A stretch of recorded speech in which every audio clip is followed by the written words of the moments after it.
ready na itong aking new distribution panel dito para sa malaking power station. Ang concept nito ay pareho lang doon sa aking old panel na merong ATS box, automatic transfer switch box.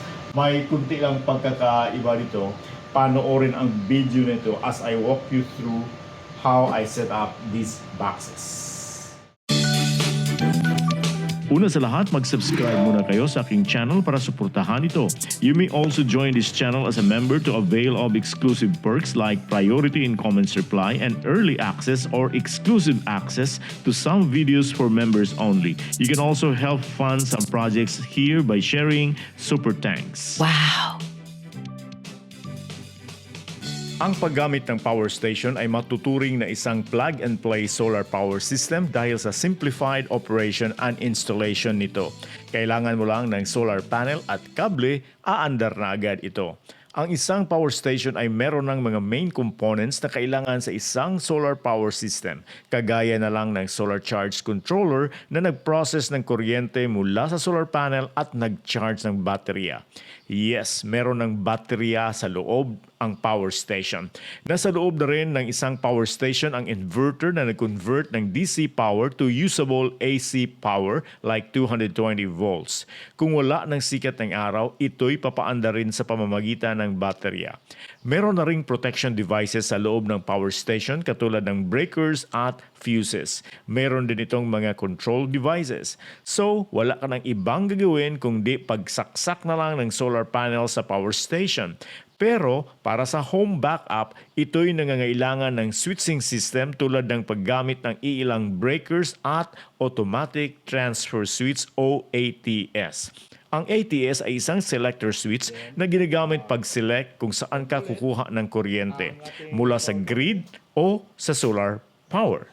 Ang installation nito ay kailangan ng isang qualified personnel for safety reason kasi ikukonek ang ATS mismo sa ating electrical distribution panel. Sa mga di nakapanood ng aking mga previous videos about itong aking distribution panel dito, uulitin ko, ito'y pangalawa ko ng panel, hindi ito sub-panel, ito'y main panel also na direktang nakakabit sa service line o sa aming power company. Di na kasi ma-access yung aking old panel from here sa location ng bagong panel na nasa extension ng aking bahay.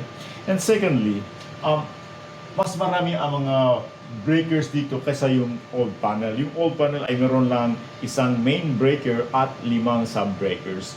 Dito, isang main breaker at 10 sub-breakers. Nilagyan ko dito ng AC meter para mababasa ko yung pumapasok na kuryente dito sa bago kong electrical panel. At tulad ng sinasabi ko sa previous video ko, maglagay din ako dito ng power station. Kaya piniprepare ko na itong setup dito. This small box here ay naglalaman ng bago kong main breaker na isa lang na mini version ng MCB. Dito na ngayon direktang nakakonect ang service line. Wala na dito sa aking main breaker dito sa bago kong panel. At dito na rin nakakonect ang main power input ng automatic transfer switch.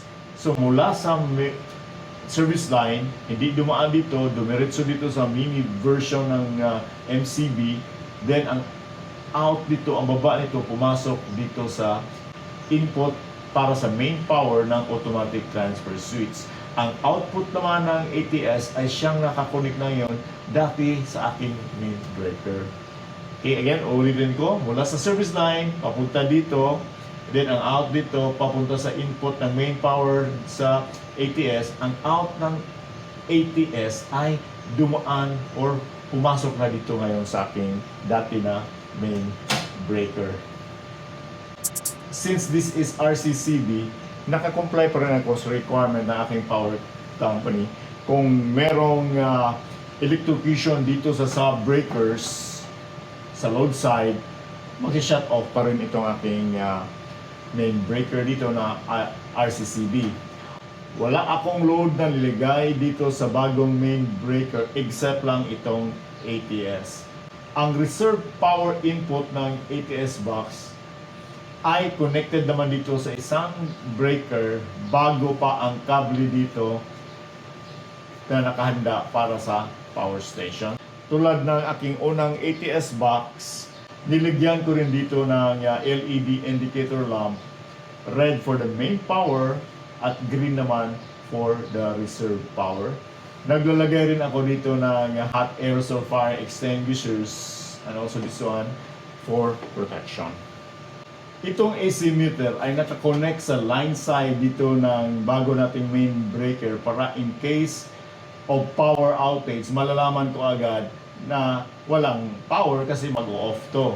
And also, meron naman itong indicator lamp, itong main breaker, itong red and blue. Yung red again is for the power on and off, at ito namang blue ay for the Wi-Fi signal. Now, susubukan natin ang operation nitong bago kong setup. So, ipapakita ko lang, naka-on to ngayon ang ating new panel, up lahat. Meron ditong mga indicators, naka-on to siya. Now, makikita dito, naka-on to ang ating main panel ngayon na breaker, or main breaker natin ngayon. Kung i-turn off ito, lahat ng connected dito, yung mga sub-breakers ito ay walang power. Mag-off siya.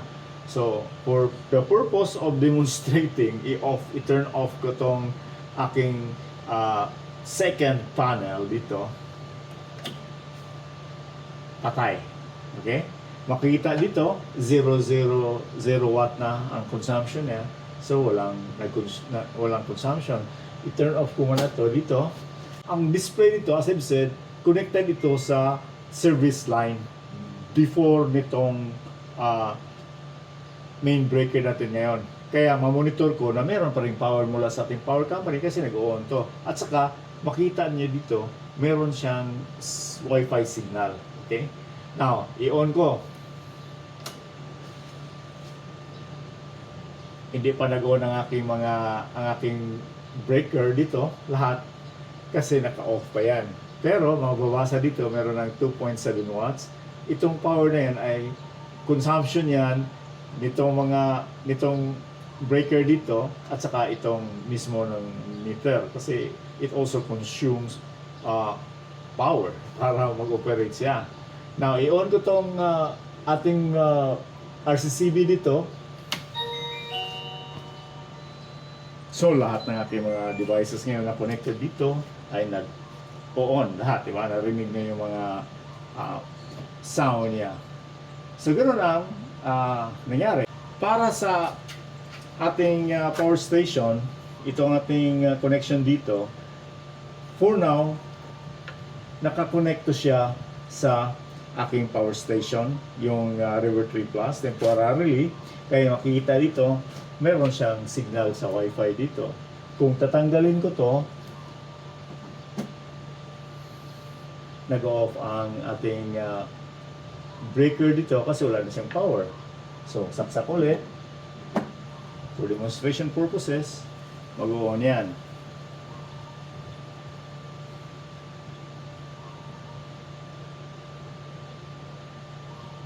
Okay, nag-on na siya. Then, kung i-on ko tong breaker dito,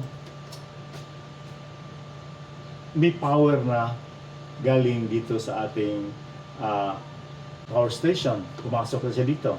Pero hindi nag-transfer ang ating ATS because ang ATS natin, ang priority niya ngayon ay ang grid. Okay? Kaya naka-auto yan. Now, i-manual ko kasi as I've said, nasira tong ATS na to. Wala na siyang automatic transfer from main to reserve. So, i-manual ko lang. Then, ita-transfer ko tong ATS, yung selector switch niya, to reserve power para sa power station. Take note na meron na tayong 32 watts na consumption ngayon sa ating mga devices dito sa ating new panel. Yan lang ang power niya. Hindi natin malaman from here ang power mula dito sa ating power station kasi wala pa tayong meter dito. So lalagyan ko ito dito ng isang meter tulad nito. Okay, umakyat na ang ating consumption dito, naging more than 100 na siya kasi sa ngayon, umaandar ulit yung aking ref. So subukan natin ngayon na i-transfer natin ang ATS mula sa main power to the power station. So naka-manual na itong ATS. Transfer ko. Tingnan nyo. Mula 100 plus, naging 2.8 lang. So itong 2.2 watts dito ay consumption ito ng meter mismo at saka itong ating main breaker na mini version ng MCB. Now, titingnan ko yung ref kung nag-off ba.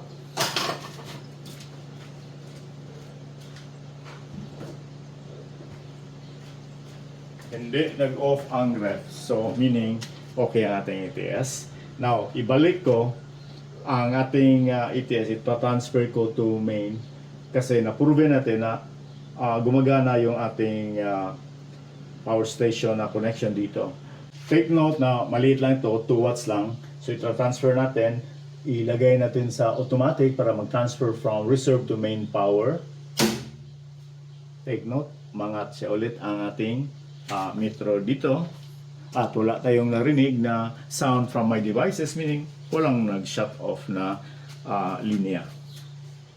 So nalagyan ko to dito ng AC meter tulad nito. Pero yung bibilin ko ay yung Taxnel na brand na merong Wi-Fi connectivity. So makikita ko na rin yung power consumption dito sa ating reserve side o sa ating power station na side. Also maglagay ko dito ng solar disconnect switch para yung ating solar cable ay hindi direkta i-connect natin doon sa power station but dadaan muna sa solar disconnect, then maglagay ko dito ng mga cable gland. Ang bibilin ko yung MC4 connector na para pang junction box. So para yung cable natin from solar, saksak natin dito. At ang power station naman, saksak rin natin dito.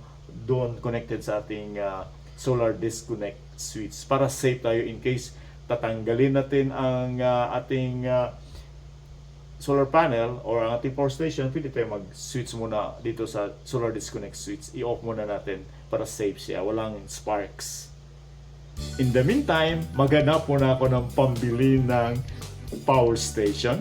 As I've said in the previous video, ang aking panel dito ay kailangan ng at least 3,600 watts na power station kasi malaki ang load dito. If you have questions, please comment below. Daghang salamat. Bye.